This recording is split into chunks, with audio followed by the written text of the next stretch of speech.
4 फरवरी 2026 की मुरली के ज्ञान, योग, धारणा और सेवा के लिए प्रत्येक के 15-15 बिंदु दिए जा रहे हैं। 1. ज्ञान 15 बिंदु। 1. संगमयुग पर नई और निराली नॉलेज मिलती है। 2. हम सभी आत्माएं एक्टर्स हैं, हर एक का पार्ट अलग अलग है। 3. एक आत्मा का पार्ट दूसरे से कभी नहीं मिल सकता।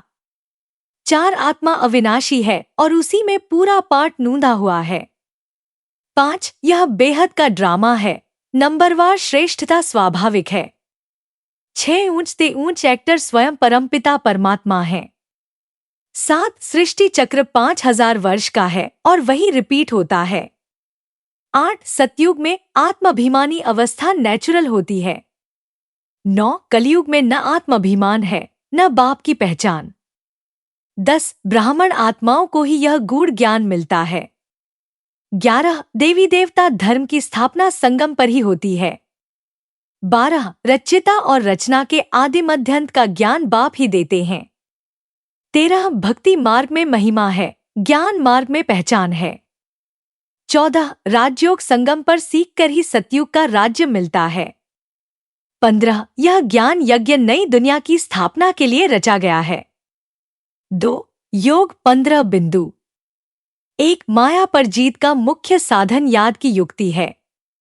2. आत्माभिमानी बनकर बाप को याद करना ही सच्चा योग है। 3. सवेरे सवेरे उठकर याद का अभ्यास सबसे प्रभावशाली है। 4. योग से उल्टे सुलटे संकल्प समाप्त होते हैं। 5. योग बल से विकर्म विनाश होते हैं। 6. योग से आत्मा हल्की और खुशहाल रहती है। 7. बाप को याद करने से माया खा नहीं सकती। 8. योग से आत्मा मायाजीत बनती है। 9. योग में रहने से जीवन में स्थिरता आती है। 10. योग ही रूहानी शक्ति का स्रोत है।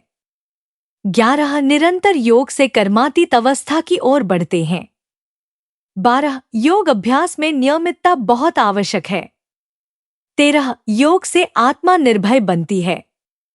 14. योग में रहने से सेवा सहज होती है।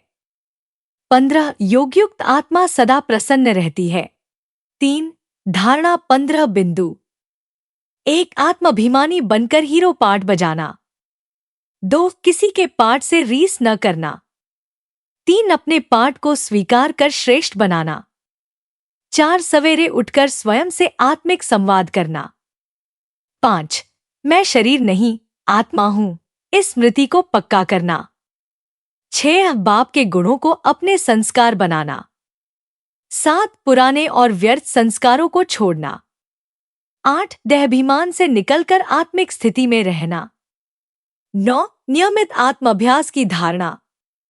10. नंबरवार को समझकर संतुष्ट रहना। 11. बाप के समान विश्व कल्याणकारी बनना। 12. रहमदिल और परोपकारी संस्कार धारण करना। 13. संकल्प वचन कर्म में एकरूपता लाना। 14. संस्कारों को नेचर बनाना। 15. आत्मिक स्थिति को जीवन की चाबी बनाना। 4. सेवा 15 बिंदु। 1. रूहानी क्षत्रिय बन माया से युद्ध करना। 2. आत्माओं को आत्माभिमानी बनने की शिक्षा देना। 3. बाप का संदेश सरल रीति से पहुंचाना। 4. दैवी झाड़ के सैपलिंग लगाना। 5. घर घर आत्मिक ज्ञान का प्रकाश फैलाना। 6. सेवा में निरंतर व्यस्त रहना। 7. सेवा को ड्रामा का स्वाभाविक पार्ट समझना। 8. भाषण और समझानी द्वारा सेवा करना। 9. सेवा में नंबरवार का सम्मान रखना। 10. सेवा में अहंकार का त्याग। 11. कराने वाला बाप है, इस स्मृति से सेवा। 12. आत्माओं को पवित्र बनने की युक्ति बताना। 13. सेवा द्वारा स्वयं भी शक्तिशाली बनना। 14. भारत को स्वर्ग बनाने की सेवा। 15. एकता और विश्वास द्वारा बाप की प्रत्यक्षता करना। ओम शांति मेरे प्यारे बाबा।